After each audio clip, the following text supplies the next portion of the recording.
Israel's best minds, the most talented engineers, the brightest scientists, deeply involved in Israel's space exploration missions. And they're teaming up again with SpaceIL for this Bereshit 2 game plan. But the story does reveal a bigger problem. There should be even more engineers and brilliant scientists working and living in Israel. The talent pool is not nearly as deep as it should be. Despite having some of the world's best technical schools and prestigious universities, thousands of highly trained, highly qualified experts leave the Jewish state for professional opportunities abroad. With us now is Dr. Tzliel Ast, who is working now and researching in the U.S. and involved in the organization Science Abroad. But first, Doctor, I want to ask about the work and the research that you are doing in Boston. Tell us a little bit about it. Wonderful. So in each cell of our bodies, there's a tiny organelle called the mitochondria that helps us take the food that we eat and break it down into energy that our body can use. And oftentimes, in a lot of cases of disease, this organelle is dysfunctional. Specifically, my work focuses on one of the most common mitochondrial diseases, Friedreich's ataxia. There's patients in Israel as well. And we found a potential therapeutic for this affliction. So we see that if we take cells or other organisms that model Friedreich's ataxia and put them in just very, very low oxygen conditions, we can reverse a lot of the phenotypes that have to do with this disease. So this is sort of a groundbreaking potential therapeutic that we're currently working on. So, Doctor, you are a brilliant scientist, and you are doing incredible work, at the world famous, renowned institutions, Harvard, MIT. But this raises a question, will you stay there? Are you going to stay in the U.S.? That's where the professional opportunities are. That's where the money is. That's where the opportunity for growth is. Or do you see yourself coming back to Israel?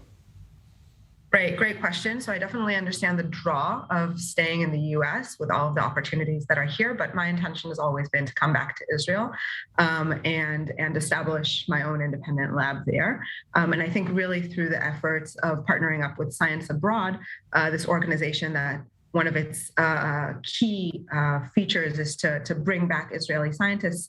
I've been giving this fantastic platform to try to send out the message of what my science is and try to feel the waters of different Israeli institutions that might be interested in it. Doctor, Science Abroad is in touch with about 3,000 diaspora Jews, Israeli citizens working abroad. Why did you decide to get involved with Science Abroad? And are you also in contact yourself with other like-minded scientists to try and bring them back to the Jewish state?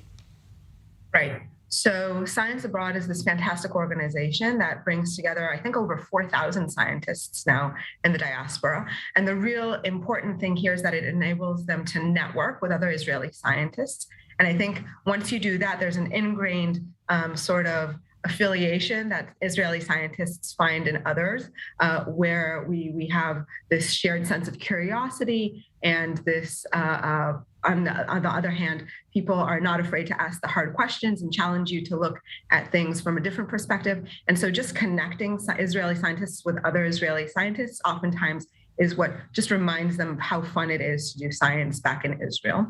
And currently we're about to launch this symposium that's going to be happening later today to really highlight a lot of different science that's being carried out by Israeli scientists abroad, and it'll connect us to other institutions, hopefully in Israel too. Doctor, eventually, when you are able to return to Israel, how do you plan to continue this research? I mean, this incredible research that you are the pioneer of.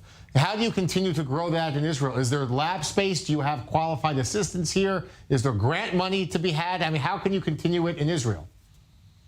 Right. So I think actually the foundations of Israeli science, whether they be in academia or whether they be in biotech, are really, really flourishing now. And this is actually a fantastic time to come back to Israel.